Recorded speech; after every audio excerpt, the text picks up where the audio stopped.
Dude, What's up? we're here. We are.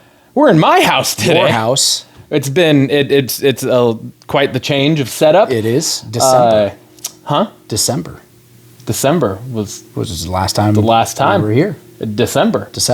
You know what else is December? What? Christmas. Christmas. You also know what it is in December? What? It's usually the time where you wear sweaters. That's true. And you wear sweaters because why?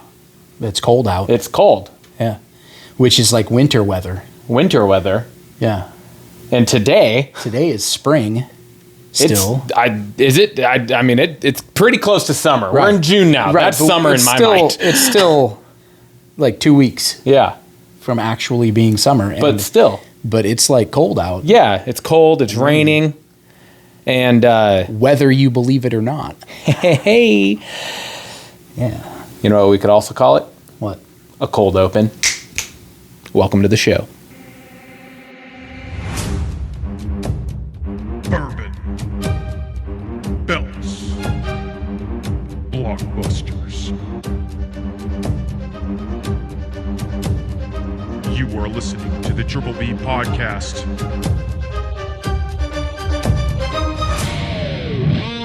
Let's fucking go.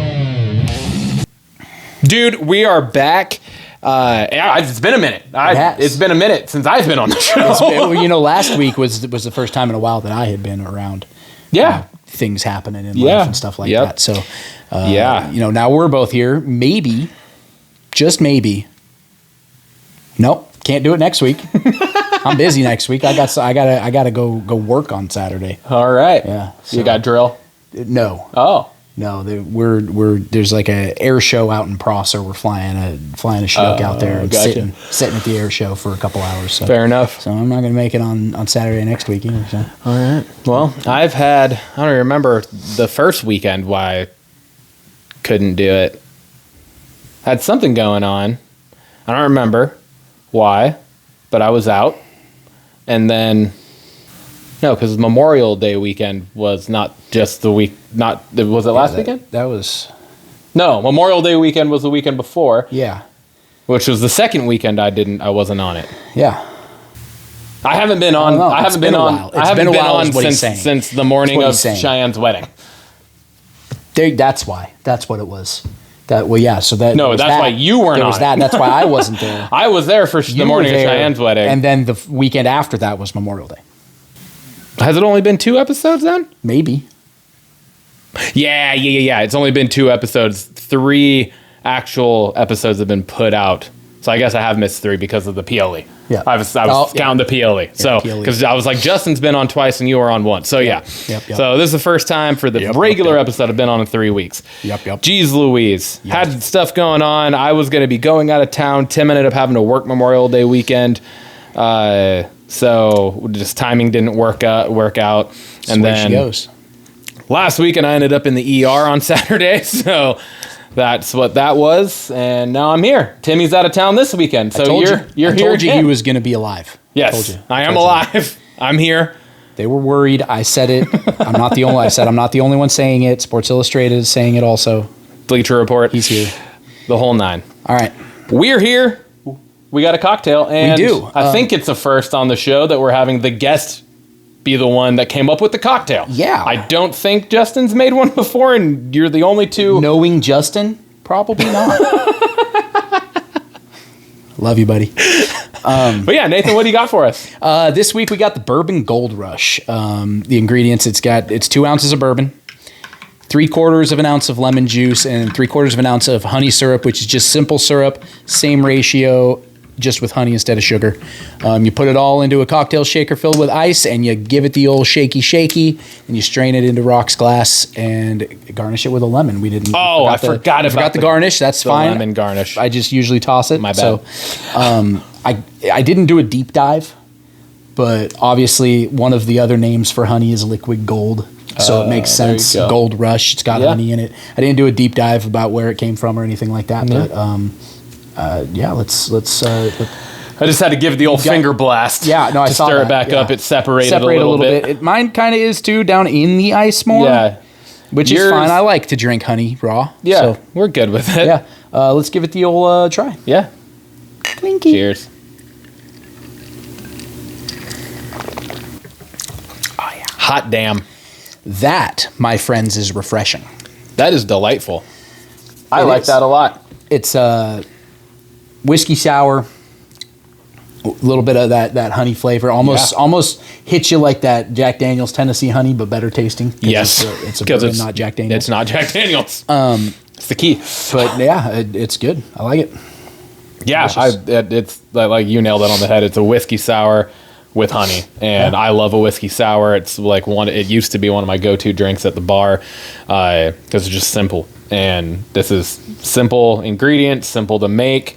Even homemaking the honey syrup, super easy to do. It only takes a few minutes. Yeah, you just you literally boil it together, simmer it for a little bit, like a couple minutes, stirring it, and then let it cool, and you're good to go. That's fantastic. That's great. I'm gonna go. I think I'm gonna give it. I'm gonna go like a 9. I'm giving it a 9. 9 out of 10. Yeah. It's right up there for me. Mm-hmm. You know, I love me a nice, refreshing summer drink. I think I was on. Well, and you also love mead, right? And that's the thing. honey Like, wine. I'm a big mead guy, which is honey wine, and so it kind of combines whiskey, which is another thing that I enjoy. Yeah, and mead, my mead, and so I think I'm going to join you up there with a 9. Yeah, it's not quite a mint julep That's for what I me, was gonna say. or not quite a lion's mane, or an old fashioned. Those are like kind of the 3 staples for me right now with my cocktails, but it's fucking right there. Yeah, I think one of the first episodes that I was on was right in that summertime frame where you guys made a mint julep. It was right after you guys started doing the cocktails instead of just whiskey. Just the whiskeys, yeah. And I think mint julep was one of the first ones. Mint julep that I had, was and- early on in the cocktail and adventure. Mint julep is like, I could drink a mint julep all day, every day, all day, especially on a nice hot day, which it is not today. No, but this is right up there with it. So we don't let it get us down. No, we do not. We're from Washington. Today. Yes, this is summer weather. Well,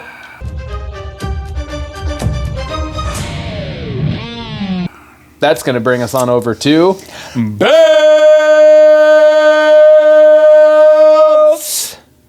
Nice. Yeah. Ding ding ding. Nathan, Ryan, you had the pleasure of watching Raw. I don't know if I would call it a pleasure. So, my brother, Yeah. what do you want to talk about? What is there to talk about? It wasn't a super. There wasn't a whole lot packed. There wasn't a jam-packed show. We'll put it that way. Show kicks off with the OTC.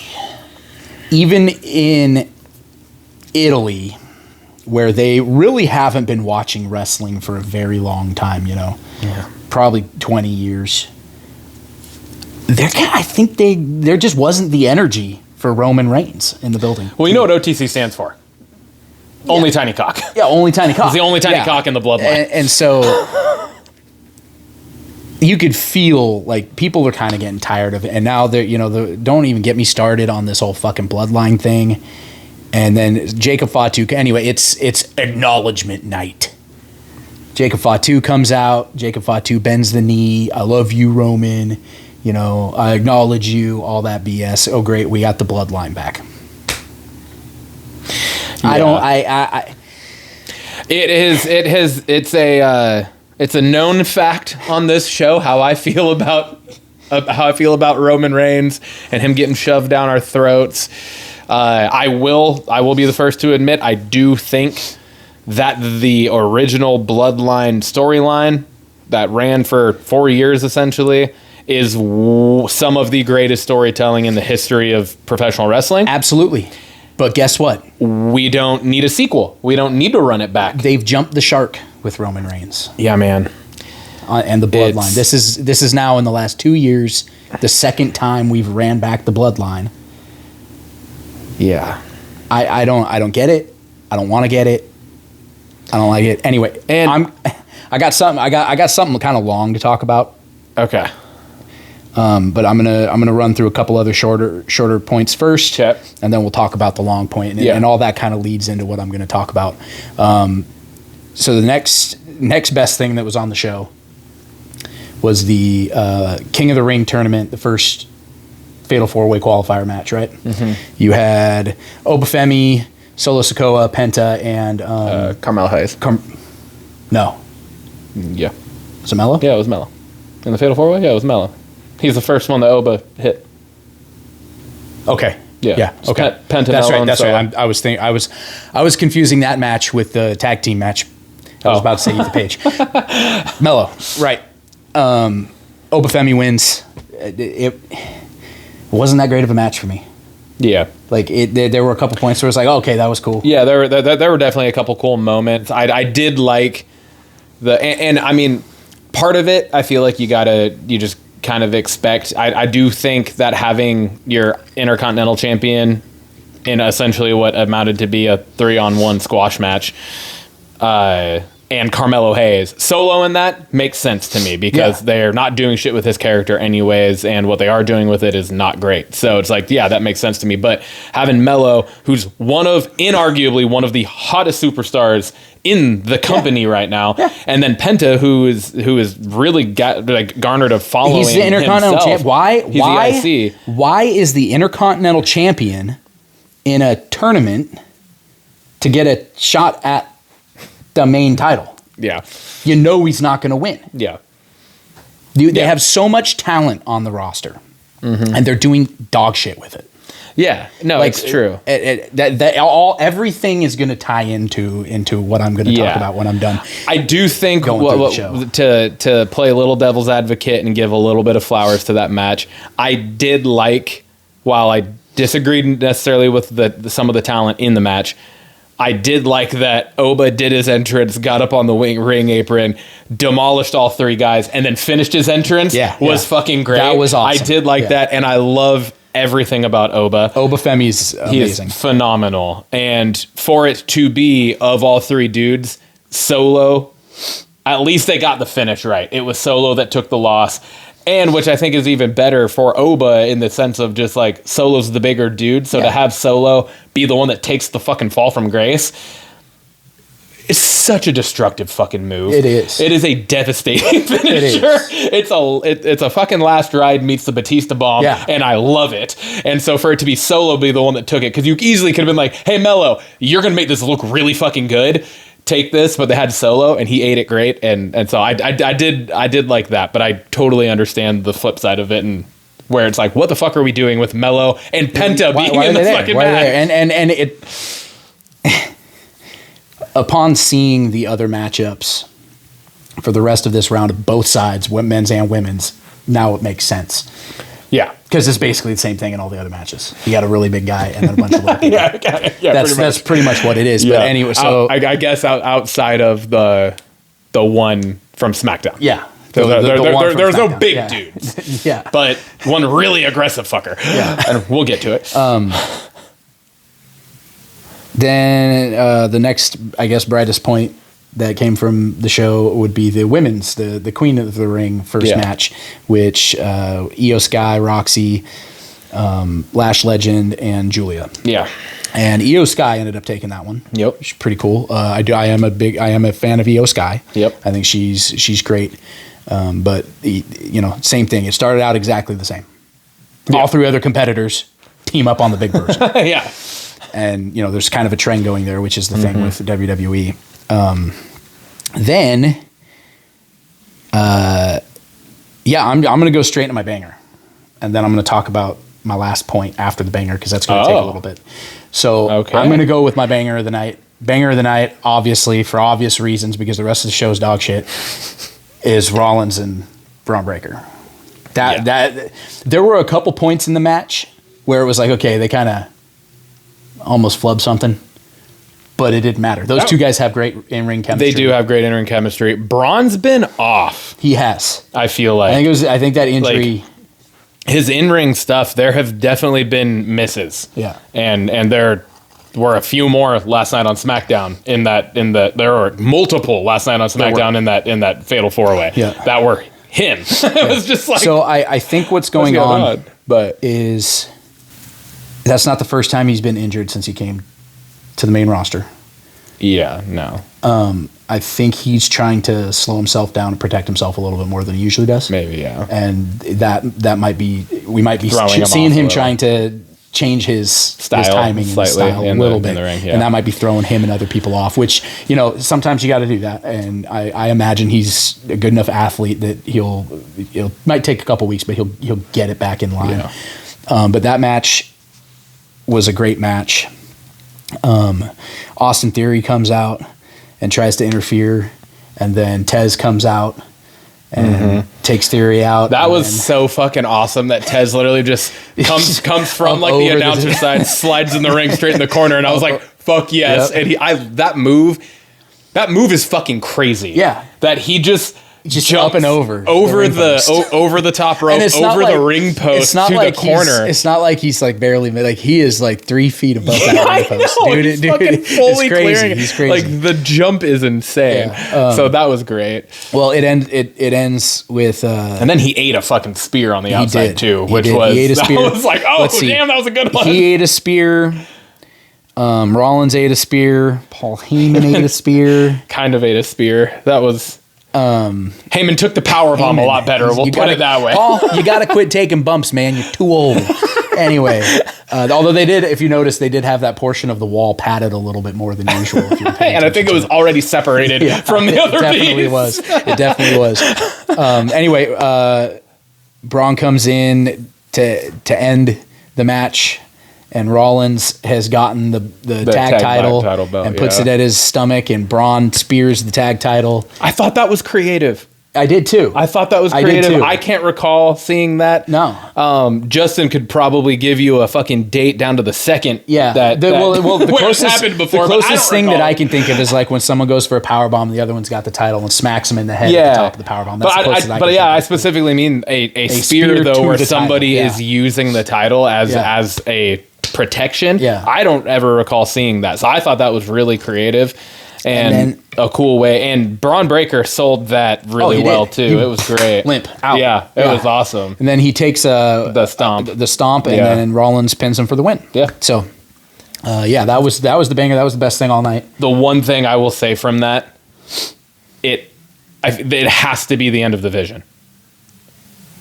It has to be because you've been building everything Rollins has been saying this entire time has been I have to cut the snake off at the head. Yeah. And that's Braun. And he got Braun and he beat Braun. So we need to be done with it. Or is the head of the snake Paul Heyman? Oh, but Paul Heyman just died. He just died. So and like you can, if you want to keep building Braun Breaker with Paul Heyman and keep having that, like, because Heyman he's Paul fucking Heyman, right? It's what he does. He builds people. If you want to keep that, that's fine. Get Logan, get the Vision, get the faction gone. Yeah, well, and it doesn't even make sense to call them the Vision because the Vision was because of Seth Rollins, the visionary. Yeah. So like it needs to be like that. That needs to be over. Squash that. Let them all move on to different things now. Yeah, absolutely. That has to be that. Unfortunately, it won't be. I know that we're going to come back next Monday and Seth's going to get jumped. Yep. That's which leads me into my next talking point. So it's been a struggle last few months getting caught up and staying caught up. Mm-hmm. And for the longest time, I was like, man, why can't I just stay caught up? And I figured it out. It's one word: boredom. Yeah. I'm bored with the show. They're rerunning all the story, and Monday night was the perfect example of why I'm bored. Creative has no idea what to do. Monday Night Raw is 3 hours long. It's not. It's like just over 2 most of the time. The broadcast this last Monday was 2 hours 58 minutes. Mm-mm. Yeah, and the last hour, right? Yeah, and that's what I'm saying. I was gonna say, that's what I'm saying though. Yeah, that was the one-time thing though, but yeah. But still, you got 3 hours on Netflix. The last hour, they're showing a match of AAA. Okay. To be fair, they reran that match because it is one of the best matches ever in wrestling. So 2 hours of show. The first 20 minutes to 25 minutes was the intro and the recap of Clash. Yeah. The last half hour is the main event. Yeah. And middle hour is absolutely forgettable. Absolutely forgettable. It was Pretty much, 3 matches. Both King of the Ring matches, And tag the tag match. And that was it. Yeah. 3 matches. And then people complaining to Adam Pearce. And you had Sol Ruka's speech in the middle. But it wasn't the acknowledgement portion in the beginning. it wasn't anything that But sticks out. It's like if I'm going to spend even 2 hours watching it, entertain me. And I will say, especially for the episode right after Clash. a PLE. Yeah. The episode right after a PLE, I should be excited. That's- Sol Ruka should be coming out, and then someone should be coming out and challenging Sol Ruka for her Intercontinental title. Yeah. I was shocked that that just went the way that did. I was like, Nobody. nothing. And then the next thing we Literally got nothing. About Sol Ruka was Lyra Valkyria in the just back, congratulating just like, her. Yeah, and planting a seed for a potential match in the future, because which we all want to see that. She can now challenge for it. But the one thing I will say, since Raw went to Netflix, it has consistently been between 2 to 2.5 hours. Right. It has never gone to the full 3. So the actual show itself, I think, was like 2:05, and then they showed the special. The special. No, it was 1:57. Okay, yeah. So it was right about 2 hours. Yeah, and then it was, and then they showed the hour long AAA match, the mask versus mask match, which I still think is so fucking funny. But here's my issue. You've got 6 championships on the show over 2 hours. Mm-hmm. If you're not spending 20 minutes a piece per championship, what are you doing? Or even cutting it down to 15 minutes gives you time for some low card stuff. Build up some low card guys. And it doesn't necessarily have to be every show. Every title is featured. You could do 3 because you do have the King, Queen of the Ring type things that you're doing as well. But totally, you need to be fucking focusing on your shit. But that's the fucking on SmackDown. That's the fucking women's US title is a fucking joke. It's pointless. Yeah. It's like right now you have Tiffany Stratton has it, and she's been turned into a joke since she lost to fucking Jade. Yeah. Because you had fucking Jade Cargill beat her for the world title, and then she disappeared for a few months, and then she came back. And now you've got her. Well, we could talk about it when you get to SmackDown, but now you've got her, in this sort of weird fucking friendship feud akin to Bliss and Flair with Chelsea Green. And if they play, now it's even more of a joke because they took Chelsea Green, turned Chelsea Green into a joke. Chelsea Green's character, to be fair, has always kind of been a joke, but in the best way possible. That's why, like, Chelsea's one of the best fucking characters that the female division has. Yeah.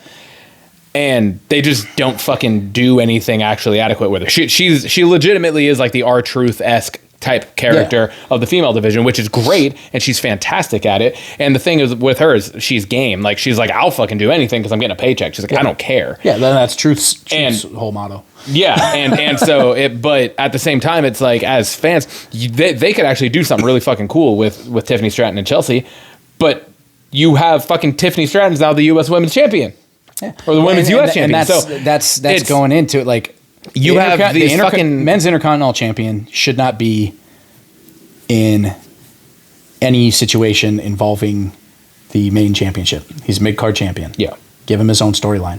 Yeah, write him his own storyline with a contender. He should be in if you're gonna do that, go back to the open champion. Go back to the open title shot stuff. Right? Give him a contender. Tag championships. Yeah. Why are the tag champions in a feud with a singles wrestler now? I get it. Okay, the faction, the storyline. Okay, kill it.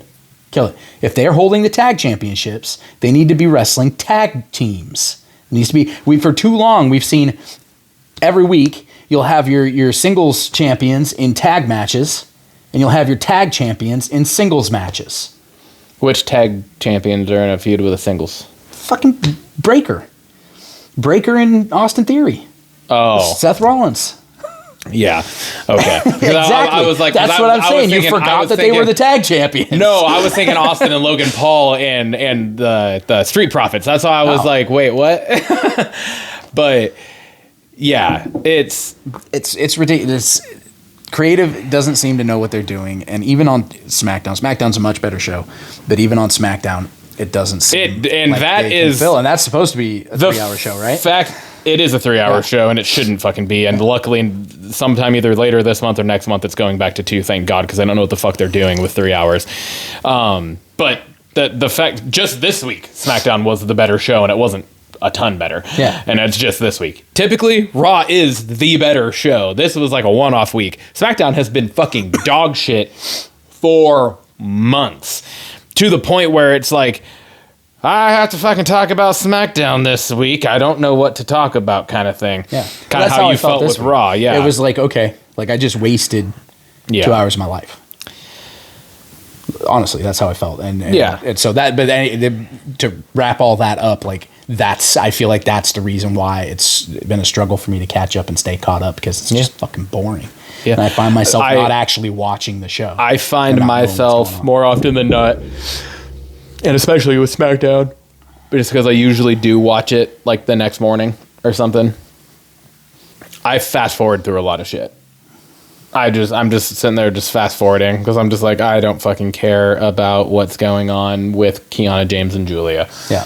Right? Like, I don't fucking care, as nobody does. Yeah. And like you guys just fired a bunch of people, but yet these two are still on the fucking show, somehow taking up screen time, doing absolutely nothing. Yeah. So yeah, it's well, does that bring me to SmackDown? The Raw was dog shit this week. This brings us to SmackDown. Ryan, what do you want to talk about? Well, speaking of what I was just saying, Julie and Kiana James. Oh my God, they're breaking up. It was needed, though. Yes, it was needed. Hopefully they can figure something out, because the fact is, Julia was, and I didn't watch a lot of NXT, and I don't, but Tim was like, dude, Julia's phenomenal. I haven't seen it. And it's like, okay, I love that, but we haven't seen that on the show. And Tim would agree. Tim would 100% agree with that. Yeah. They have not done anything creatively even remotely okay with Julia. I think she needs to go into a feud with Io. She needs to go into a feud with Asuka to showcase what she can do. Yeah, I really think that's what needs to happen. And that's why I think the splitting is good. Like, let Julia actually do a singles run without having this side piece, Kiana James. Yeah. And the thing which was unnecessary from the beginning. Yeah, but the crazy thing is, outside of Julia winning the U.S. Championship and literally doing nothing with it 2 times, they've pushed Kiana James more in everything. Yeah. She was in the fucking Elimination Chamber. Like, she won that match to get into the Elimination Chamber, and then she showed out in the Elimination. She eliminated Alexa Bliss in the Elimination Chamber. I was like, what the fuck, man? You have her in the fucking, I guess they were both in King of the Ring matches, or Queen of the Ring matches, but still, it's, Kiana James has shown, like, she is actually pretty damn good in the ring. She can wrestle. Julia can wrestle too. She just hasn't had like the legit opportunity to prove it, because like one of the primary feuds she was in with the U.S. Championship was fucking she's gone now. Fucking Karrion Kross. Oh, fucking what was her goddamn name? It was fuck. You know who I'm talking about? Yeah, I know who you're talking about. And she was not good in the ring. It's like Scarlett or. Oh no, not Scarlett. That's not who I'm talking about. Oh, who the fuck am I talking about? Oh, Vega. Yeah, Zelina Vega. I think she's gone too. Yeah. You were talking about Aleister Black. Aleister Black. Yeah. Oh, maybe she's not gone, because Aleister Black's gone now too. They're both gone too. Sorry. See, here, that goes back to your point. They did the exact same fucking storyline with Aleister Black and Zelina Vega that they did with Karrion Kross and Scarlett. Yeah, the exact same thing. That's the exact same. With the same person. They did it with Sammy. Yeah. It was the exact same storyline with the exact same person. It was like they were just like, no one will notice. Yeah. They're never going to know. Yeah. It was like, we all fucking know. Anyways, that's why I got confused and we wouldn't have noticed if it was 10 years down the road, but it was immediately after releasing Karrion Kross. It was within a month. So I think it's just like them splitting is good, and hopefully something good can come from this, and we can keep propping up the singles division in the women, or singles card of the women's division. because them together was just not, it wasn't useful. No, it didn't make sense. The next thing I have is, I don't like what is going on, and it goes, again, kind of alludes to what you're talking about, where we have constant theme of a feud ends at a at a PLE. Sorry, I went back fucking 15 years. And then immediately the next time they're on screen, it gets shoved back down our throat, which is what I was just saying with the Vision. Like, this should be the end of it, but we know it's not. Based off what's been going on, that's not going to happen, right? You get Obafemi and Brock. Brock should have stayed fucking retired. He should have. Now, I do understand, and me and Tim talked about this last week. I do understand why he didn't stay retired, because that match at WrestleMania, they didn't give us enough. That was a short match. It didn't have, like, it should have been much longer. Yeah, but it was, then Brock shouldn't have fucking won. But it was poetic. It was perfect. It was poetic. Yeah. It was literally the perfect end to Brock Lesnar. Yeah. You aren't what you used to be, and Obafemi is that now. Yeah. And he just destroyed you. You're done. Hang it up. We're all good with that. It was emotional. It was solid. It was good. It looked honest. And then 2 weeks later, 3 weeks later, whatever the fuck it was, Brock comes back and attacks Oba from behind, and then we got what we got at Clash, and now we are where we are now.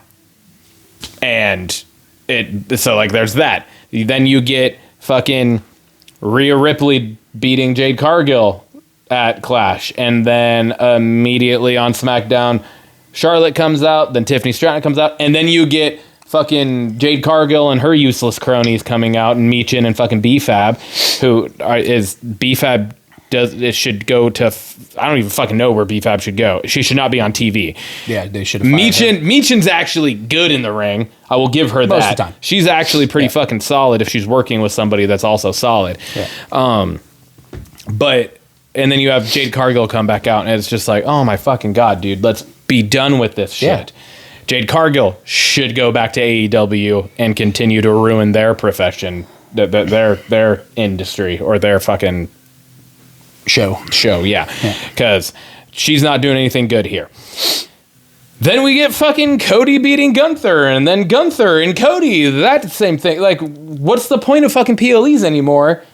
PLEs are supposed to be the finishing point of fucking feuds, and that's the thing. The ability to move on and start new shit. There were few times when the feud would last past the next PLE. Well, and part of the issue is the fact that back in the day there wasn't a PLE every fucking 20 days. Right. I mean, we had about one every month. I know. But this is like, we have fucking we have a PLE, and then 2 weeks later we have Saturday Night's Main Event, and then 10 days later we have a fucking PLE, and then 14 more days later we have another PLE or some fucking bullshit. Yeah. We're oversaturated with content. We are. It's Absolutely. Way too much. Absolutely. It's the equivalent nowadays of fucking superhero fatigue. Yeah. Right? Except this is a lot harder to come back from. So, yeah, I'm just like, I just don't understand. Like, with the superhero fatigue, you could just wait a little bit and then watch the movies catch up, and you're good to go. And you're caught up. Yeah. With this you can't just catch up, because you just every week you fall further and further behind. It's constant. And then you have Sammy randomly kind of strewn into this, which, like, could be interesting if you would have just had it be Gunther lost on Saturday or Sunday or whatever, and then just had Sammy confront Cody. And then you can move into Sammy versus Cody into a feud. Right. Whether you're going to have Sammy win or lose, that's a fresh feud. We haven't seen Cody and Sammy in a feud against each other since Cody's been back. Here's what I think their struggle is. Fuck. Gunther is like the villain. Probably the best villain. Not probably, the best villain that we have in the business right now is Gunther. Gunther's not a mid-card guy. No. So you got to have him in the main event picture. But that's one of the things me and Tim have talked about is there is no fucking actual mid-card. No, there isn't. You've got low card, which is where they have their mid-card talent, and then you've got the main event. Yeah. But I mean, like, what the mid card should be is the IC and the fucking US titles. Yeah. Right? That should be what the mid card is. That's what they've done on Raw with the women's. The IC, Becky has done everything to build the women's mid card on Raw, and it was working. It was good. She has propped up a lot of fucking talent through that. They're not doing that on the men's side at all. It's you have they're putting main event talent, main card talent into the mid-card titles and then still pushing them in fucking main event matches. Yeah. Right? Like you said, you have fucking Penta as our IC champion in a fucking King of the Ring match. Which I will say, like, the King of the Ring isn't exactly, I guess, the same as just being like you're going for a title, but the outcome is you get a title shot at SummerSlam, right? So we all know that the IC champion's not going to win it. So why is he there? Yeah, exactly. We all know he's not going to win it. And fucking Triple H isn't creative enough to swerve us with that either. No, not at all. Maybe back in the day, maybe Attitude Era, there was a shot that the IC champion could, but yeah, so I think that they need to run it back to the 90s, right? Where you might have, I'll just throw out a couple names. Let's just say The Rock and D'Lo Brown, right? Maybe they're booked for a match on Monday Night Raw. It's not a feud, it's just a match. Yeah. But you're going to have The Rock come out, cut a promo, tell D'Lo what he's going to do to him. And then a little bit later, Mean Gene's interviewing D'Lo Brown. And D'Lo Brown cuts a promo, and then they go out there, they wrestle, and that's it. That's the end. Yeah. That's what you do with those main card guys when they're not in the title picture. They need to be having matches. The number one contender needs to be the guy who's been winning his matches every week. Yeah. But they need to have matches with other people. It's not every talent needs to be in a storyline to be on TV. Yeah. That's not necessary because, like, to your point, at some point it becomes difficult to keep track of what the fuck, like, who's in what storyline, especially when you're having all these different things intermingle too and cross wires. Like, have one of those just one-off things. Have fucking LA Knight randomly face Matt Cardona for no reason. Yeah, that'd be perfect. Right? That'd be perfect. For no reason. Because there is no number one contender anymore. Yeah, not truly. There's whoever wants to feud with the champion. Yeah. Okay, that doesn't make any sense. Yeah. The number one contender used to be the guy, like, they're pushing him, so he's winning his matches every week. Mm-hmm. And then he comes out and he's like, I beat this person, I beat this person, I beat this person. I haven't lost in 8 weeks. Give me my shot. Yeah. Yeah. It's not, Gunther loses the IC title and then immediately goes after Damian Priest for the World Heavyweight. Yeah. It's not that. Yeah. That's not what it is. It's not what it's supposed to be. And that actually brings me perfectly into my next talking point. A dude that I think has done absolutely no wrong and deserves that main event world title push. That's motherfucking Danhausen. Danhausen. I am a Fanhausen. Every single fucking time that dude is on TV, it's gold. Everything he does, he's being given very little time every week. And every single fucking thing lands. And he does it so well. His delivery on everything is perfect. He's phenomenal. So lucky. So lucky. Why? When he cursed Stephen A. Smith and the New York Knicks. I know. And then the New York Knicks started losing. And then he uncursed them. And they went 7 straight. I know. It like almost legitimized Danhausen in his curse. I know. It's it made it go further than just fucking with the Miz backstage, right? It made it legitimate. Roots deeper of the lore of everything. And that he got so lucky that happened, man. He's comedy. He is, man. He's fucking fantastic. He's perfect. And it's just he doesn't ever have to wrestle a match. No, he's only doesn't. wrestled once since he's been on the fucking He doesn't company. ever have to wrestle. It's And great. he's a great character. People love him. I love him. Yeah. The last thing I have is my banger, and while there are issues with it, I have it as the banger for a reason, and it's the main event. It's the King of the Ring Fatal 4-Way. Yeah. You had Dom. You have Jesus Christ, Trick Willie. Thank you, Trick Willie. You have Damian Priest and Braun Breaker. Yep. And I think Wade Barrett is the one that said it, and it kind of further pushes our point of every single person in the match is a champion. All four of them. And he's like, when have we ever had a fatal 4-way where every competitor is a champion? You know? So you have the World Tag, the WWE Tag in Breaker and Priest. Yep. And then you have the US and Trick, and then you have the AAA Mega Champion in Dirty Dom. Yeah. Right? So you have four champions. So it was like, that's one thing where it's just like, come on, why are we putting all these champions into this fucking match? But in this case, somebody has to win. So you know one of them's going on. Yeah. And I was like, is there any fucking chance? Because I was reading a lot of stuff that like there apparently has been a lot of like behind the scenes inner frustration within the company, that there has just been like an absolute lack of direction for Dom and Liv since WrestleMania. And there's been nothing. They've done practically nothing. They're just like continue fucking string pulling the Judgment Day, and which is another fucking faction that needs to just be done. But there hasn't really been anything. And so I was thinking, and I was like, I could actually see Dom winning this.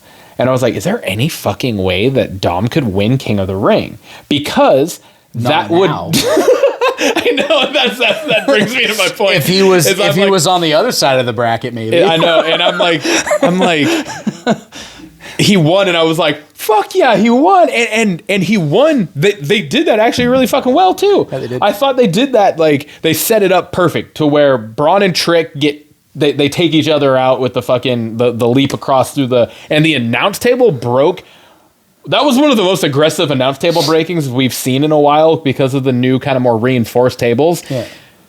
And that wasn't even, that was just like what usually they just go over it and it doesn't even break on that move. You know what I mean? Yeah. So I was like, the move that it was not one that we were expecting the table to break. And then all of a sudden the table like fucking exploded. And I was like, oh shit.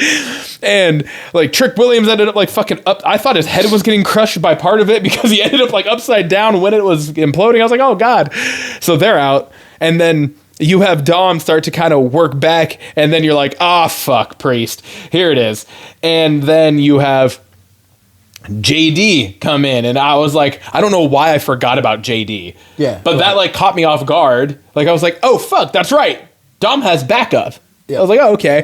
And then JD quickly gets fucking dispensed of. Like usual. I mean, that's the usual. Yeah, that's the usual. And I was like, fuck. Okay, well, here it is. And then he gets Dom up, and Liv fucking slides in and hits the low blow straight into the fucking 619, straight into the frog splash for the pin. And I was like, holy shit, Dom just fucking won. I was like, hell yeah, and that's then they awesome. Showed the bracket. And then, which was the reason why I put this as the fucking thing, because I was like, I think there are a lot of people that are hyped for Dom, right? Because everybody fucking loves Dom. That's the thing. He is one of the most organically over fucking people.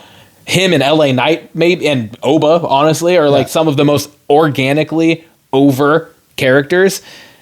And then they put the bracket, and it was like, fuck, yeah. Dom's facing Oba Femi next week. And then he goes, count your blessings, Oba. He says that as he does that. It's just like, oh my God. And that's, I don't think that the Judgment Day tactics are going to work against Oba Femi.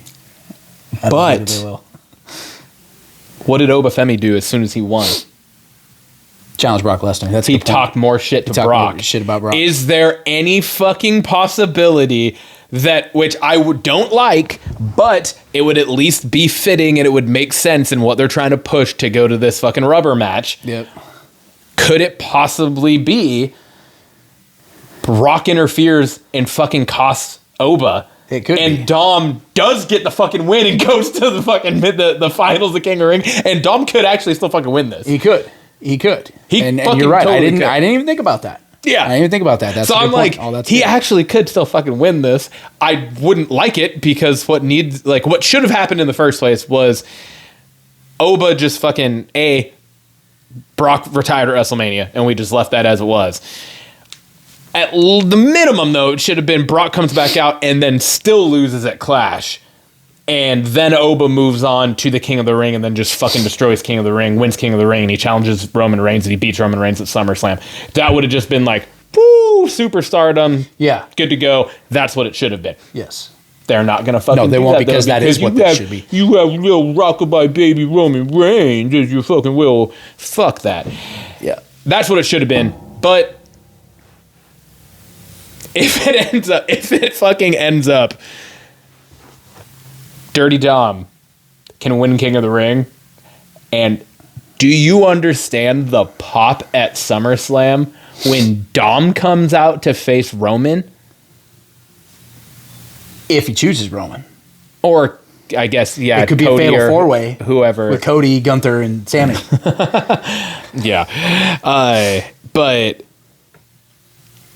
I think, like, that would be wild. So I was like, okay, that's why I put it as the banger, though, because I was like, I'm good with it, and there's actually options here for what could potentially take place. Yeah. So like, now that you say that, all right, I'm predicting Dom Finn Balor in the final.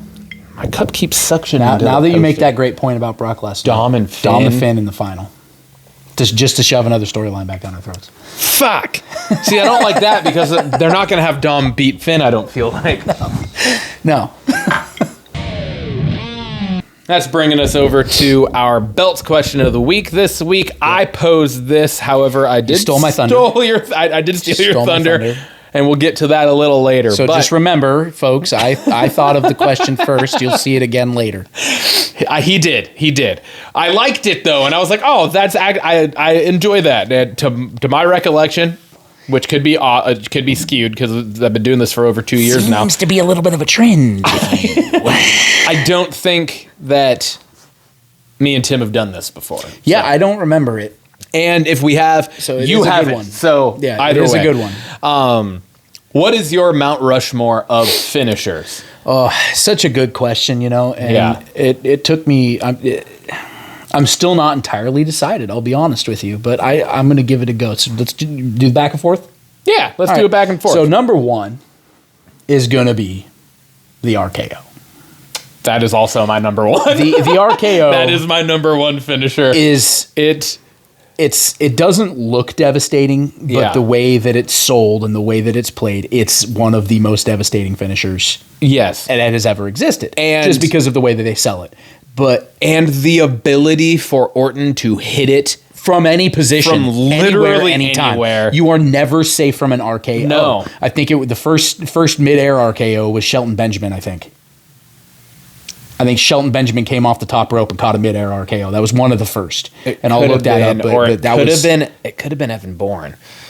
The shooting star press one where Orton that one was was a literally beautiful laying on his fucking back and somehow like it was almost He, as like, if he kip up, but he didn't into it kip up. almost, Yeah. He just It fucking was- launched all of a himself sudden he's just from a in the flat air and boom. fucking Yeah, catches that one was Evan beautiful Bourne too. doing a fucking shooting star press. That was crazy. But I think the Shelton Benjamin one it might have been, happened which is before also that. crazy. But You're never safe from that move, ever. ever. It's Doesn't matter what the so situation fucking is. You're good. never safe from the RKO. the So fucking that's number one. the WrestleMania against fucking Seth Rollins, the attempted curb stomp where he fucking launches, like he goes for the curb stomp and Orton stands up and launches Seth into the air and he fucking catches it. Like, what the fuck, man? Dude. And it's like every time he's a little bit more innovative with how he does it. Yeah. So it's a phenomenal move. Yeah. The best. Yeah, that was my number one as well because and I've stated it on here, it's my favorite finisher. Okay. It's too fucking good. So number two then is going to be the F5 Oh, okay. because of how devastating he made that move. Yeah. Old Brock Lesnar. Yeah. Original Brock, back in the day, young Brock Lesnar. That move, he would throw dudes and spin them. They'd spin fucking 3-4 times before they hit the ground sometimes, Yeah, true. So devastating. Fucking, and it's that's one you... Shannon Moore. his that's exactly what I'm talking about. He literally, I'm pretty sure he do 2 full fucking Yeah. rotations. You're just like, oh my god. And that's one or where the one leg dude. what was Into his the name? fucking ring post. He what was his fucking name? threw him. Oh, what was his goddamn name? So this is where we need Tim and Justin for. Zach Gowen. Zach Gowen. Yeah. Zach Oh Gowen. my lord, dude. Yeah, he took a lot of them too. Yeah, he did. But- that was a wild storyline. Yeah, the fucking Listeners picking on the handicap kid.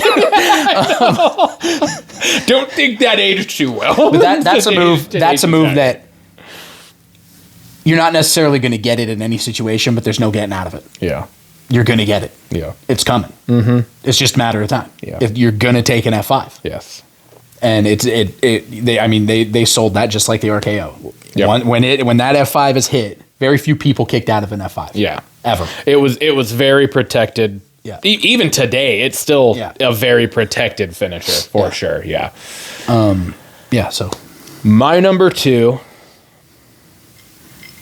This is tough because of the 4 I put on for the Mount Rushmore. I didn't really think fully to rank them outside of the RKOs. It's just my favorite finisher of all time. I'm gonna go Sweet Chin Music. okay. Which is also funny because one of the best Sweet Chin musics ever was also Shelton Benjamin coming off the top rope across the ring. That was insane. Yeah. And Shelton Benjamin was a fucking dude who took a lot of shit. They did. never pushed him out really that much outside of maybe the IC, but ICU, the fucking the tag mid-card titles. tag titles, yeah. But anyways, it was that was before. That was when finishers were protected. Yeah. Finishers aren't fucking protected really anymore. And you had, there was a outside difference, of right? a couple. You had signature moves and you had finishers. You could kick out of a signature move. Yes. Yeah. You're not kicking out of a finisher. When someone Yeah. hits that finisher, that is the finish. Yes. It's done. Yeah.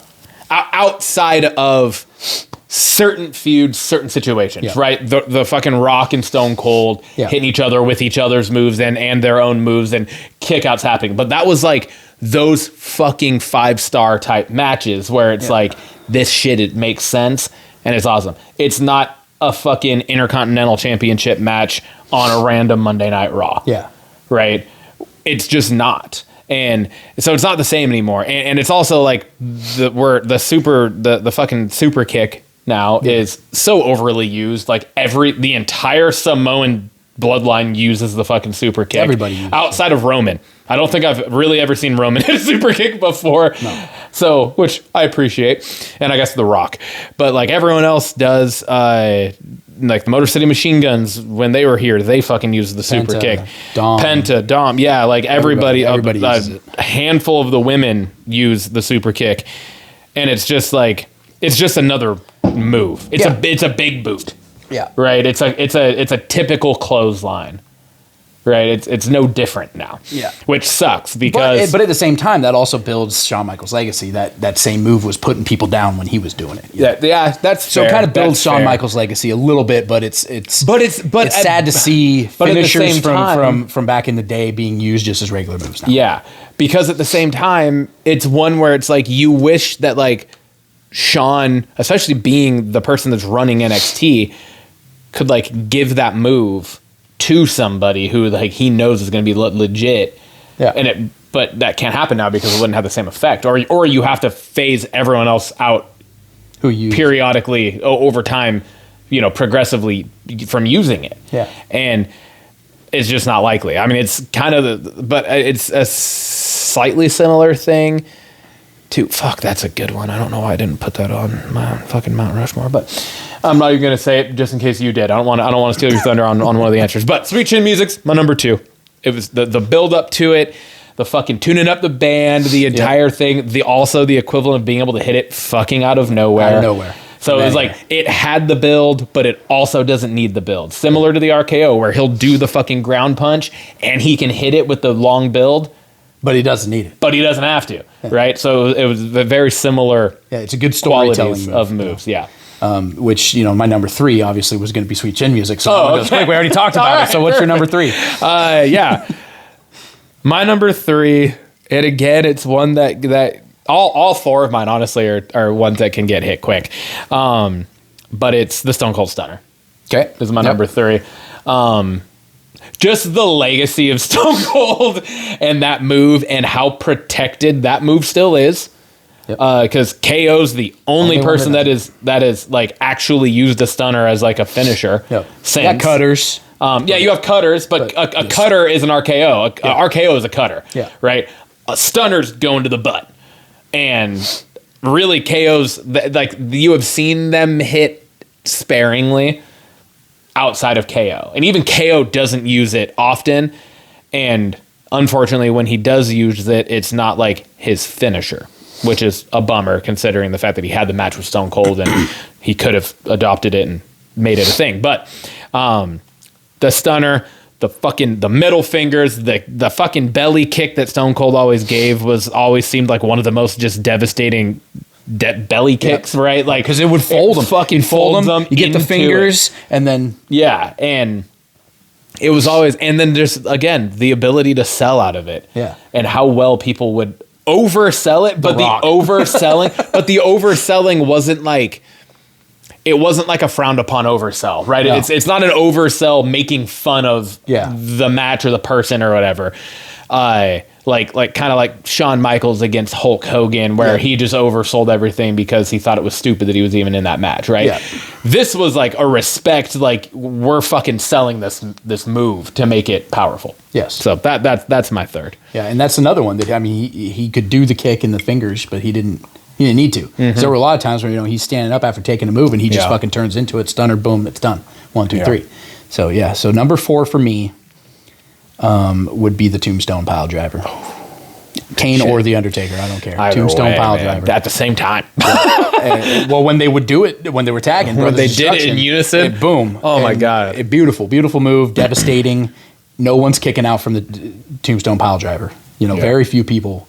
Very few. Very few. Brock Lesnar, I think, kicked out. I think Lesnar, Shawn, and I think Triple H. Well, because he definitely did, because they went back to back years at Mania too. Yeah. So he definitely kicked out. It's a very small number of people who ever kicked out from the. And again, those were fucking like age-long fucking feuds that it made sense. Mm-hmm. My 4th, and again, it was specifically this person hitting it, because this is another move that is used more frequently now. Because back then it was like there were 3 people really using it, and it's Edge's spear. And it was Goldberg with the spear, Edge with the spear, Rhino with the gore. Yeah. And the gore was a different move. It was. It was like, it wasn't, but it was. The gore was more like Braun Breaker's spear. Kind of. A little bit higher. He jumped a little bit higher. But also a lot of the times it wasn't a follow through. It was more of like a spearing shoulder block, right? Because he'd hit somebody so hard that they'd like fly away from him, right? Which was kind of like one of the cool qualities of the gore. But Edge's spear, just the getting down, squatting down in the fucking corner and just fucking doing the thing, and then hitting it in the hair and just everything, and the way he would land on the knees and pop up from it was always just like, it was great. So when he speared Jeff Hardy through the. Oh, when he was hanging from the fucking thing, and fucking was that WrestleMania 17? I think so, yeah. Yeah, because it wasn't 19 in Seattle. No. So I think it was 17 was the first TLC when they did that. Yeah, that was wild. It was just fucking good. It was just classic. You got a runner-up? Yeah. What's your runner-up? Swanton Bomb. Jeff Hardy Swanton Bomb, baby. Just the full extension. And how late he would wait until he turned and rolled. Yeah. He just made it look it was great. Crazy every single time he did it. Yeah. He did it better than anyone today is doing it. Absolutely. Because there's a couple people who do it. Tiffany Stratton does it. Tiffany Stratton does it. I will say, Kevin Owens, for who Kevin Owens is, hits a pretty fucking beautiful Swanton Bomb. But nobody fucking nobody beats Jeff. Jeff Hardy's nobody the dude beats on Jeff. That one. So. Because there also wasn't, like, to my knowledge, he was like the inventor of that move. Yeah. Right? Like, It's just a fucking... It's just a senton. Yeah, it's just a rolling senton. senton. But the way he do it does like it is fucking... You're just like, that's a fully different move. Yeah. You know? Like, no, yeah, and it did look like a fully different move. Mine, I kind of came up with the second one while we were just talking. I didn't want to say it out loud because I didn't know what yours were. But the pedigree is a fucking beautiful... But that was one where I was saying, like, he did give that to fucking Seth Rollins. I have seen Seth Rollins win one match off of a pedigree, and it was just within the last month. Yeah, he hit Braun Breaker with it on Monday night with two of them. Yeah. One through the announce table, yeah. And then the other one in the ring, and Braun Breaker kicked out. Yeah. And so, like, that's one, again, where it's just like, it's not a protected finisher, where, like, when Triple H was using it, it was fucking, you get hit with pedigree. You get hit with the pedigree, and unless you're a specific few individuals, you're fucking well, and done. there was a long time where it didn't matter who you were. The Rock wasn't like, kicking out. If you got hit with it, he was the face of the company. He was putting you down. Yeah. So to have it be like, oh, Seth got given this move, which is a legitimate fucking, like, devastating move, and they just never fucking did anything with it, was just like, fuck. Yeah. But my actual runner-up that I had going into this, and this is a newer move, and we've actually already talked about it on the show today. Yeah. It's Obafemi's Fall from Grace. Yeah. That's when you said that earlier, I was like, oh, that one should go up there. That fucking move, and like by the time Oba's done, it will be one that's up there because of how fucking devastating that move is. Right. Like I said, it is a combination of a last ride and a Batista. It's a sit out last ride. It's a fucking last ride and a Batista bomb. Yeah. And like two of the most devastating moves. Like a power bomb is devastating no matter what. Yeah. You have it being hit by Oba fucking Femi, that gigantic person, through the last ride, and he's fucking sitting into it. Oh my lord, dude. And just the ease of which he has hit fucking both members of the fucking Viking, the fucking War Raiders. Fucking Brock Lesnar with it. Like, the ease of which he just fucking pops people up and just fucking does it. I'm just like, oh my god. He's so fucking good. He is. So, yeah, man. So that's what it is. Yeah. That was a fun one. Yeah.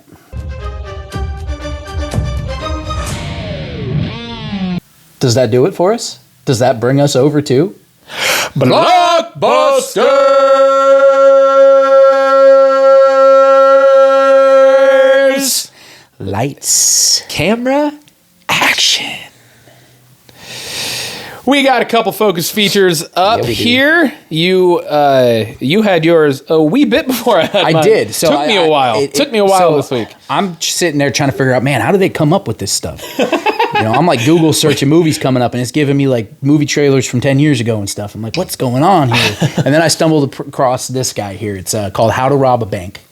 The synopsis: a crew of bank robbers has been using social media to document heists that they have pulled off, leading to pursuit from the police. It's not very detailed. A little bit more what the trailer looked like to me is they're content creators who decide to rob a bank for content. And then just continue to do. That's what it looked like to me. I don't know. Yeah. I don't know if they were bank robbers before. I don't know either. But it looks fucking awesome. It's got Nicholas Hoult, Zoe Kravitz, Pete Davidson, John C. Reilly, Christian Slater. The fucking cast is a million more people in it that I just didn't want to write everybody down. Release date September 4th on Prime, I believe. The trailer says premium services, but. Oh, that's weird. The beginning of the trailer showed it being an Amazon production, so I think it's on Prime. And I couldn't find anything else. So if I'm wrong, I'm wrong, but I'm pretty sure it's going to be on Prime. We have a million heist bank rob movies, right? And a lot of good ones, a lot of ones. This is one of the most unique, like original looking ones at least. Just the way that they're using like today's current landscape of social media, and live streaming, and like people getting big and making followings on like TikTok and stuff like that. The way they're doing this, I was like, this is super creative, and I really like this. This is awesome, and also just to see John C. Reilly playing a fucking like serious police officer, slightly serious police officer. I mean, there's definitely so it's gonna be like an action comedy. Yeah, it's gonna be an action comedy. So John C. Reilly, obviously, there's some comedic parts. But still to see him, there's a part in the trailer where he like gets knocked down by one of the guys, and he's like, "I'm just doing my job." Yeah. And then they turn him into a meme. Yeah. He's like, God damn it! He storms out. Yeah, it looks hilarious. Definitely one. Like they're literally live streaming the fucking robberies. Yeah, they're live streaming their planning. They're live streaming everything. Yeah, and like they're talking about like this. Like that was one thing that I liked about the statistics part, where he was like, it was like 2 in 10 people like can buy a house in America or whatever, like every 2 out of 10, and then ever like 4 out of 10 are making 6 figures or something. 9 out of 10 bank but 9 out of 10 bank robberies are successful. I was like, that's fucking awesome. This looks great, man. And again, the cast is phenomenal. Yeah. So that is going to bring me to mine, and that is By Any Means. The synopsis for this is, based on a true story, a young black FBI agent is sent into 1960s Mississippi to investigate a wave of brutal killings targeting civil rights leaders. Forced to work alongside notorious mafia hitman Greg Scarpa, he finds himself pulled into a deadly hunt where justice and vengeance begin to blur. The cast of this is Mark Wahlberg, Yahya Abdul-Mateen II, and a little bit, I didn't even see him really in the trailer. I didn't recognize, but Giancarlo Esposito, who's just a badass actor. He's so I saw his name in the credits. I was like, fuck yeah, I'm throwing that in. I didn't recognize pretty much anyone else's names in it. So the release date will be also September 4th, which I didn't realize until just now. But this one will be out in theaters. What'd you think? Look good. Don't really have much to compare it to, you know? I know. Yeah. Mark Wahlberg, unrecognizable in the movie. I know. They got some prosthetics on him. Yep. But it looks like it's going to be good. It look, and I like a good, detective meets criminal. They become buddies, have to team up.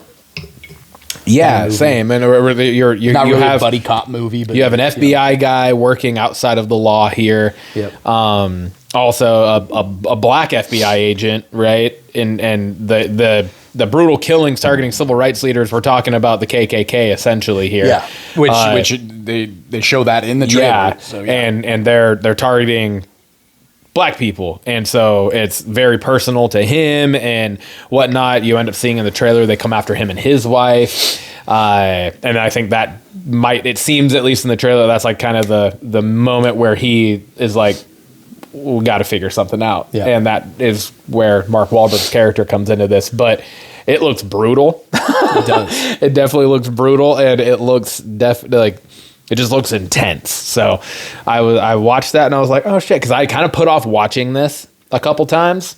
I'd seen this throughout the week, things about Mark Wahlberg in this role, and I was just kind of like, kind of looks cheesy. Just the pictures I was seeing of him, and I was like, whatever. And then I watched it and I was like, oh fuck, this actually looks legit. And I was like, all right, the stills looks cheesy when you don't know the context of it, because you can tell like it's Mark Wahlberg, but he has like a prosthetic nose on and stuff. But like in the role and in the trailer, it makes sense. And it allows you to almost kind of forget it's Mark Wahlberg. Right? And you're just like you're just watching a character, which is what you want. So yeah. Bringing us to what's in the news. What's in the news, Ryan? We have a few things here, not too many. I put on 2, and then our late co-host Tim, miss you, buddy. Miss ya. He added on here another one as well. He died. He died. He's dead.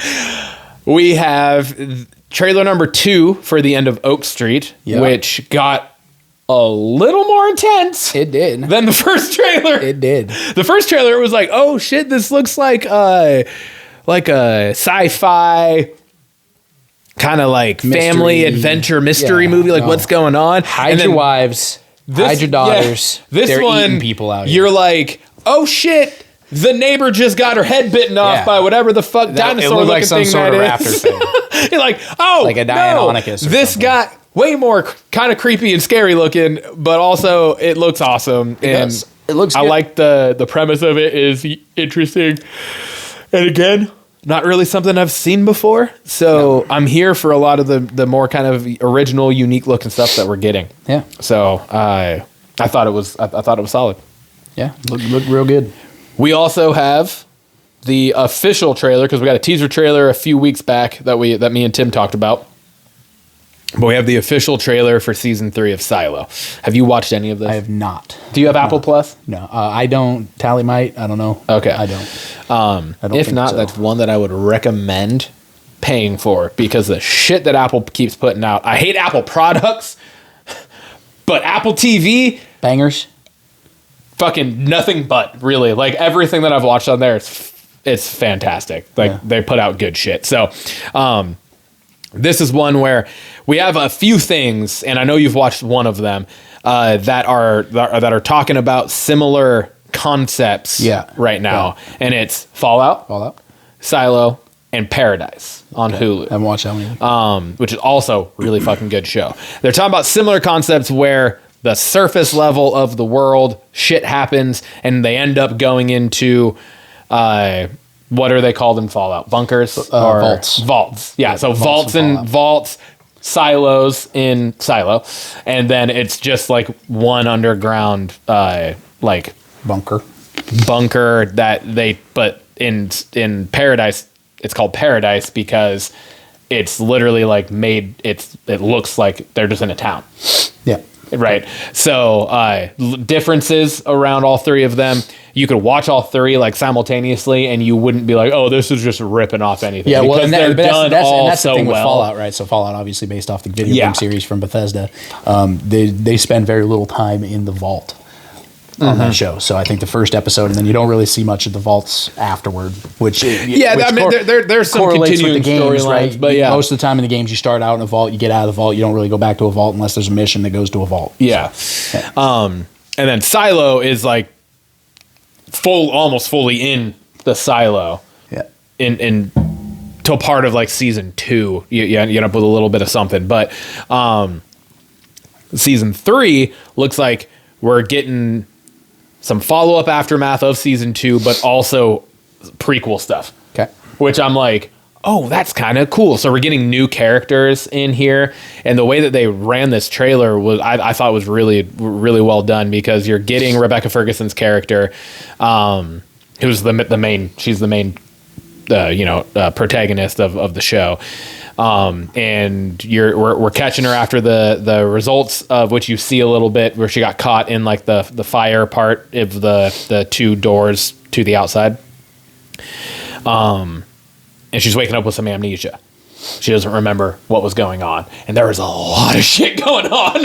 And so she's not remembering a lot. And so now you're getting things that are like, she's only remembering the things that they're telling her. And there's a lot of political kind of bullshit that there are themes throughout the show too. So like you're getting some of that, but then they're also running the storyline throughout the trailer of the prequel stuff that like led to all of this. So you're starting to get some, what looks like,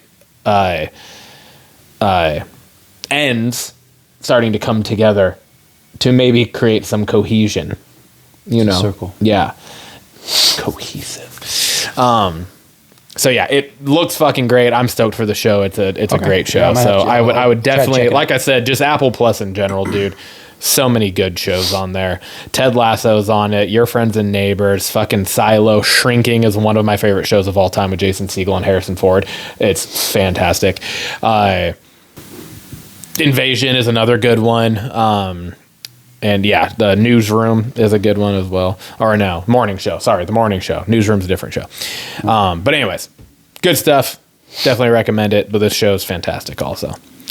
And lastly, we have Tim's ad, which is Fall 2.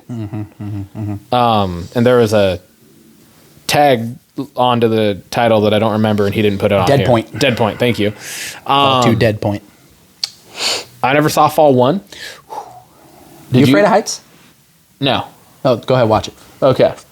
It's pretty good. I watched, God, my brain's not wanting to work. Alex Honnold. Fucking, he's like an actual professional rock climber. 127 hours? No. He free climbed El Capitan. Like it's called Solo. It's called Free Solo. That's the name of the movie. It's Free Solo because he free soloed El Capitan. Yeah, these are not like that. No, I'm just saying like the heights thing. Like that. Yeah. That's like him actually doing this and like a camera crew scaling next to him. Like they're climbing, camera crew next to him watching, and you're like, because this is like real life. So you're like, if he slips, he's dead. Yeah. Right, like he's dead. So that's like butt puckering, like nerve wracking watching that. So I'm like, this will be fine because I know this isn't real. So, but this looks intense. It looks wild. I like the intro to it where it's talking about like the physiological things that are happening at the altitude. Yep. Right. And then that. I don't know what she's doing walking across those things, not being attached to anything. She had to go get the backpack. Yeah, but why all their stuff was? But why is she not attached to something? Because all their stuff was in the backpack. Why is the backpack over? How'd you get there? I don't know. They're not soloing. They're not free soloing. My assumption is they had a third person with them, and that third person's not there anymore, and that's why the backpack's there. That's my assumption. But why? Because you should have your own. You should have your own gear. That's the same kind of thing that happened in the first one, right? Two chicks went to go climb this big freaking like cell tower that's like 2,000 feet tall or something. They climb up to the top. Seeing something one friend about that. falls, and she was wearing the backpack that had like the radio in it. And then the other chick has to try and get the radio, and then she starts like hallucinating, and like her friends down there like talking to her, telling her, hey, don't come down here, blah, blah, blah. And then you realize, oh shit, that chick's actually dead, and she's hallucinating that.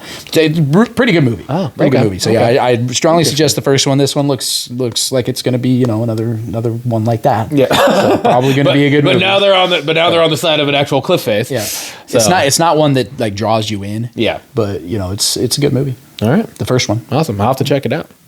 Do you know what it's on? Is it available to stream anywhere? What did I watch it on? I streamed it. I don't remember. Paramount? Okay. I'll have to check it out. I don't remember. I'll have to see if I can find it. Nothing a quick Google search won't solve. Yep. We got a special segment of the week this week, and it is the first episode of the month of June, which, as always, we'll follow suit, and that is Blockbuzzin'. It's where we talk about a movie that was buzzing. It's a big movie that has come out. I think we have done a show before on this as well, but we usually do movies for Blockbuzzin'. And I said to you if you hadn't watched it yet, and I assume you hadn't because you responded with not. Let's do it. Scream 7.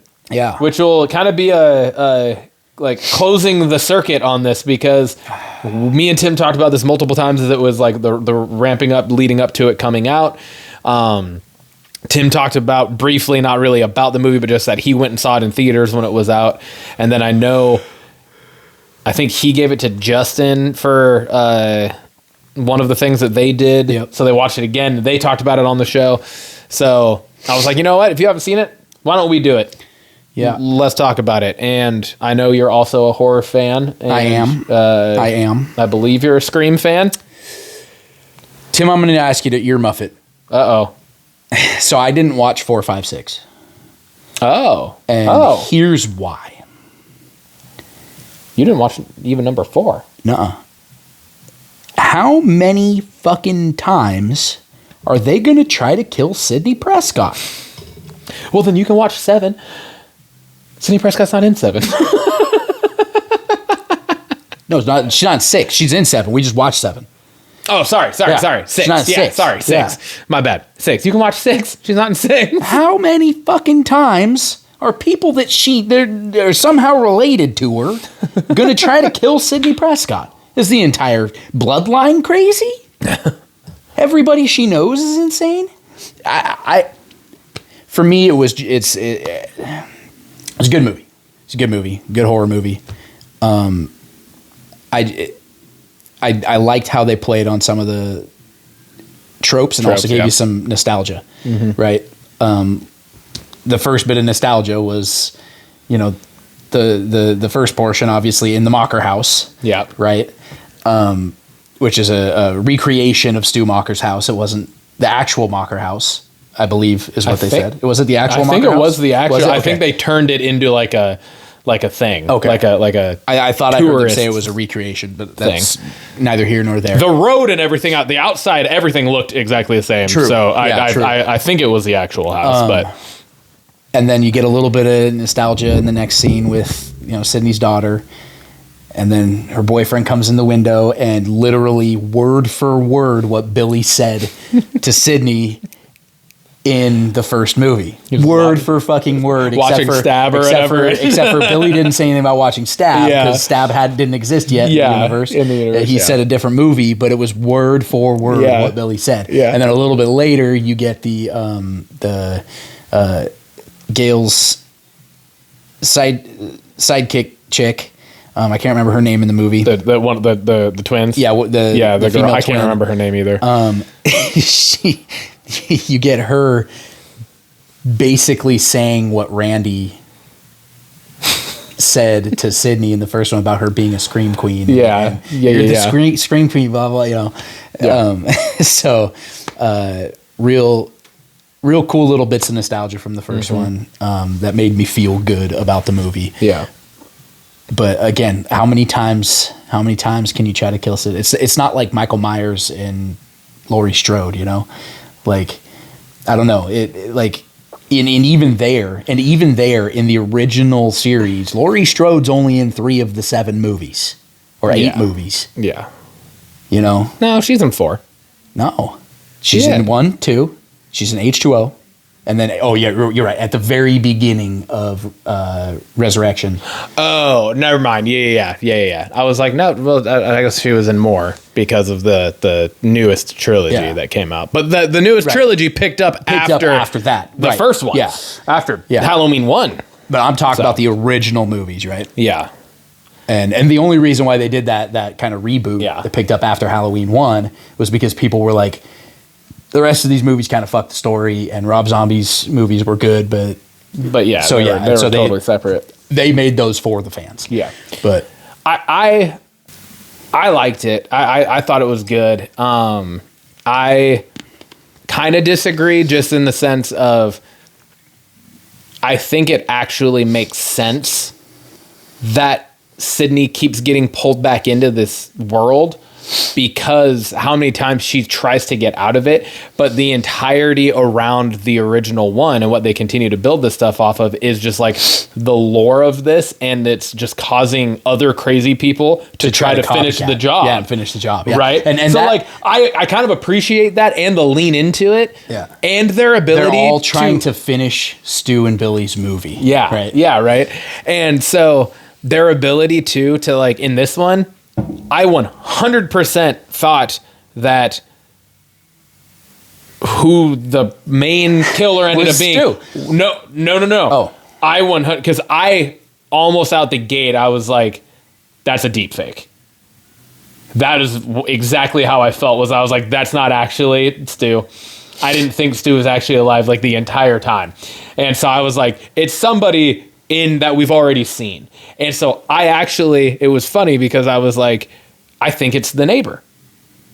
Okay. I thought it was the blonde chick. Yeah. And then the bar scene happened. I was like, well, fuck me. I think that threw my hypothesis out the window. Never mind. And then I was like, no, you're just a fucking terrible person. I was like, oh my God. Well, so I at first I was like, that actually, it actually ended up swerving me in the end, even though it ended up being who I thought it was in the first place. Yeah. But it swerved me still because it totally threw me off the trail. And then it was like, oh fuck, they got me. So I was like, okay, I'm good with it. At first I did think it was Stu. Yeah. When they showed him, and I even said it, I was like, that reveal happened way too early in the movie. Yeah. Way too early in the movie. Yeah. And then I got to thinking, they wouldn't reveal Stu Macher as the killer. Yeah. 25 minutes into the movie. Yeah. They're not going to. But they did a good job. I will say they did a good job with the mental institute scene. Yeah. Where it was the dude that got hit by the car, Carl or whatever his name was, and then making you think it was Stu. Yeah, and you're like, and you're because at that point I was kind of like, I was like, huh, okay. I was like, maybe that's throwing a little chink in my chain here. You know, I was like, I don't know, but then I was still just dead set on the blonde, and then like I said, the bar scene happened, and I was like, well, fuck. Yeah, and then when she gets back to her home toward the end, you know, and they've got the screens everywhere, and they're going through the deep fakes, and they got almost everybody. Yeah. The only 2 people that I didn't see were Cotton Weary and Billy. And Cotton was the dude that played Cotton was supposed to be in Liv this. Schreiber, yeah. Yeah. He was supposed to be He in was it. supposed to be in Yeah. this. So I that didn't was see one thing Cotton Weary. waiting I may for. have blinked, but I didn't see Cotton Weary in those. Wait. And I didn't see Billy. No, not Cotton. Sorry, not Cotton. It was the other dude. Dewey? No. It was from the same one from Scream 3. Oh, yeah. The other dude was Foley. John Foley? her brother, her Yeah. stepbrother or half brother or whatever Yeah. it was. He was who I was thinking of, not Cotton. Yeah, Sorry. he was in it. Yeah, he was in it. Yeah. But yeah, still. Overall, good movie, good horror movie. They got way more gory than I remember any of the first 3 Screams. Obviously, I said I didn't watch 4, Again, 5, dude, 6. the bar scene. Yeah. The fucking They beer straight tap. that's Michael Myers' move right there. I was like, Yeah. oh my God. I don't know that was the mom though. That killer was the mom. Still, Because, but like, it threw me. straight up lifted dude. It off threw the me. ground. It still threw me because Yeah. I was like, if it is the mom, even if She's there's just 2 like, of fuck my them, son, kill my son. yeah, exactly. If she's just like, no, fuck him, kill him. Yeah.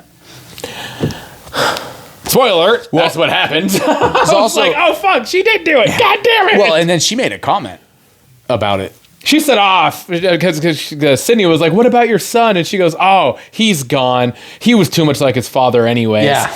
And I was Yeah. like, oh, you're a heartless bitch. Yeah. I was like, obviously you're a heartless bitch, but I mean, you're a heartless bitch. God damn. Yeah. Good So, movie. Good movie. I really enjoyed it. I thought it was really good. I thought it fell right in line with the rest of them.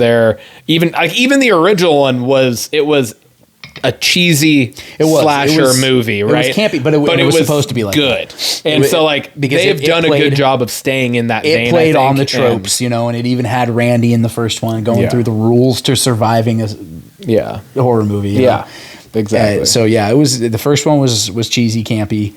This one, same level with some nostalgia thrown in. So I thought it was a good movie. Yeah. I thought it was a good movie. One thing I didn't care for was the kid working the like one of the first few kills. The kid working the fucking Yeah, the play flying ropes Yeah. thing. We didn't see him die. I know. You heard him. You heard didn't. it. You didn't even. Well, you didn't even you- actually hear him. You just heard. You heard the like a body. thud. Yeah, you just heard a the body, thud. yeah. I was like, "What are we doing?" Yeah, sure as shit saw the other girl. The girl die though. Woo! Couple slices here, couple slices there, and then Right one down the right center. down the old middle. Line drive. She's out of here. Gonna bring us on to the wrap up. The Blockbusters question of the week this week. Nathan, you posed it. What do we Right? got? Both of us we're fans of a lot of the same types of movies, and I know we're both big comedy guys. Hell big yeah, comedy brother. Buffs. So I'm going to go ahead and ask you, who is on your comedy Mount Rushmore? Talking actors, barring any, like get rid of any stand up. I want actors in comedy movies. Yep. I don't know that putting stand-up comedians in this would have changed it for me, in all honesty. Okay. And I'm interested to see if we have any crossovers I'm here. sure as well. we have a couple. I'm almost positive at least one. So Alrighty then. maybe 2. So my first one is number 1. He will always be number 1 for me, and it's Robin Williams. Okay. Yep. That's a good one. Yep. Yep. He's my favorite actor of all time. It's Patch Adams is my favorite movie of all time. I've talked about it at length on the show before. Robin Williams is one of one. There will never be anybody like him ever again. And that's like, I think it's the only time, maybe one of 2 times I've like actually cried hearing about a celebrity dying. Yep. And the other one was Eddie Guerrero. Yeah. What about you? Number 1 for me is obviously Jim Carrey. Okay. Yep. Real big Jim Carrey fan, always have been. I used to do line for line Ace Ventura, When Nature Calls when I was little. Everything, even the run when he's got his arms hit by the darts. Yeah. One of my favorite actors. Pretty much everything he's ever Liar been in Liar, is a dude, banger. is Liar Liar, The Mask, Ace one Ventura of- 1, Ace Ventura 2, Dumb and Dumber 2, Bruce Almighty. Bruce Almighty, Yes Man, Fucking Cable Guy. Truman Show, Man on the Moon. Yeah. I haven't seen the Sonic movies, Fucking but the I number imagine he's great in 23. those. Number 23, yeah, he gets into a different, Fuck yeah. different kind of character in He that. played in his Kick-Ass 2. Yep. Kick-Ass 2. Good, Yeah. great actor, and he's so versatile. He is. And even his stand-up, when he used to do stand-up way back in the day before Yeah, his movie was career good. took off, was phenomenal. His part on In Living Color. he was great. You know, one of the funniest guys that's ever lived. Yeah. And yeah, so that's my number one. Hell yeah. Jim Carrey is my number 2. Okay, So, all right. Yeah. Okay. Jim Carrey is my number 2. So, what's your number 2? Robin Williams was my number two. there So you go. there we go. We're matching. All right. Perfect. Let's see. Can we go? Vince Vaughn. That's number three. Yep. There we go. Number 3. Vince Vaughn, dude. I mean, completely different style of either of them. Yeah, absolutely. I mean, all three of them are different so styles. Vince Vaughn's. But Vince Vaughn's ability to just go off the fucking top and rant and ad-lib perfectly. If you don't know this, almost every hilarious thing that you see in a Vince Vaughn movie that Vince It's Vaughn just says off is the fucking complete top. improv. Yeah. In Wedding Crashers, all the little back and forths that he had with Owen Wilson, all of those were off the dome between the two of them. Yeah. Every single one of them. The whole. Sometimes I like to put it on my pancakes or on my pizza. You know, I put a little bit in my hair if I've had a rough week. What do you think keeps it up slick? That was all improv in the moment. They didn't have lines. Erroneous! They said just Erroneous! riff. All right, we're gonna riff. Yeah, the all of it. Erroneous on both counts. So yeah, Vince Vaughn, Yeah. dude, he's hilarious, and he's done a little bit of stand up too, and his stand up's pretty funny. And he's also little done bit. some a few serious Movies, Domestic Disturbance movies as well. with John Fucking Travolta. great. But then you also had it was like a comedy thriller horror movie. Freaky. Yeah, Freaky, where it's kind of like him a and- Freaky Friday It's like thing. Freaky Friday. Him and the girl switch. That's he just plays a fucking serial good. killer that switches bodies with a Yeah, girl. yeah, with one of the girls he was trying to kill or whatever. Yeah. So that was great. All right, Number four. Chris Farley. Chris Farley. Okay, this is where we go different. He's my runner up. Okay. Chris Farley's my runner up just because I had to get. Oh wait, talk about Chris Farley. Dude, I mean, it's fucking Chris Farley, man. He is one of the funniest people to ever walk this fucking earth. Yeah. And like his SNL shit was hilarious. Every movie he was in, whether it was a leading role or a fucking side part, fucking just iconic. Veronica Vaughn. One fine piece of ace. I know from experience. Just imagine the different world we'd live in if we got more than 27 years. if he had finished Shrek. Oh my god, dude! Well, that's the crazy thing too is he had recorded. It was like 90 or something percent of the movie. Like it was a crazy amount for them to then just scrap everything and rerun it. But But that shows you the respect that they had for Chris Farley. yeah. We're not gonna try and have someone else finish his lines. Well, not even just try to finish his lines, but also they like the studio had a very strong feeling that this was going to be a hit. Yes. And that it was going to spawn a universe essentially. And they were like, we don't want to have to recast it for number 2, you know? Yeah. And so they ended up going with what we got. But yeah, it's the fact that we got so much from him in such a fucking short period of time. Tommy Boy, Black Sheep, Beverly fucking Hills Ninja, Almost Heroes Almost is my Heroes. favorite fucking movie from him. So good. It's a fucking All I needed was the shell. like bear the paws the size of frying pans. They'll rip your face off. There's nothing you can do about that. What do you think will be worse, the itch or the bear? The bear's worse. The bear's definitely worse. Oh yeah. Oh, anyways. He put Chris out a lot Farley's of my really number good 4. movies. My number 4 is a good buddy of his, Adam Sandler. Which is hilarious because my runner-up is The Sandman. So we went. We were went literally the 5 for 5. exact same. We have the top 5 fucking same comedic Adam actors. Sandler, another one. That's awesome. Just especially like old Adam Sandler. He kind of got family friendly, in the last 15, 20, almost 20 but years. even all of those, I still movies are fucking good, like them. right? But fucking Jack and Jill was hilarious, Jack and Jill, and people fucking hated Grown-ups that. too.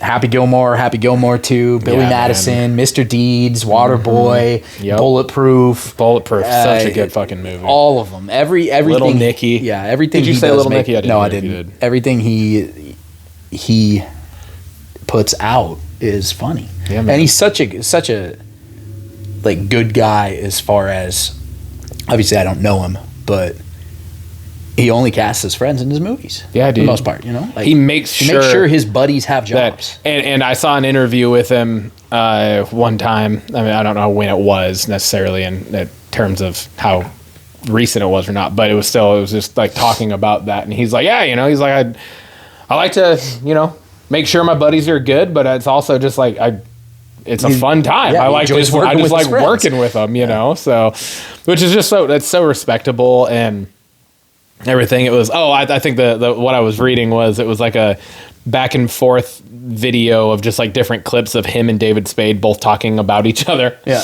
And how like Adam Sandler will they'll all go out or whatever, and he picks up the bill no matter what. And then like one time David Spade saw him out at dinner, and so he was like, hey, let me get his bill. But what he didn't know is Adam Sandler was like out with, it was like 18 members of like a family or whatever, and he went to pay, and he's like, oh no, your buddy David Spade picked it up, and he's like, oh, what you didn't have to do that. And then he like texted him, he's like, hey man, you didn't have to do that. He's like, oh, there was a lot of people there. He's like, yeah, but it was whatever. And he's like, well, that's gonna hurt. That's gonna hurt you a little bit. A very big bill. Yeah. But yeah, still, it was. That's awesome. Yeah, that's we went funny. 5 for 5. We went 5 for 5. That's pretty cool. 5 for 5. Right there. Hell yeah, we just swapped the top 2 and the bottom 2. But yeah, man. Good times. Well, shit. That wraps up episode 105. It does. 105. Over a century. Yeah, man. Been doing this for over a century. Ryan. That's a long time. Yes, I know. You're looking great for being thank that you. old. I'm quite wise for the years we've been doing this. Yeah. Brother, thanks for being here. Absolutely. Appreciate you.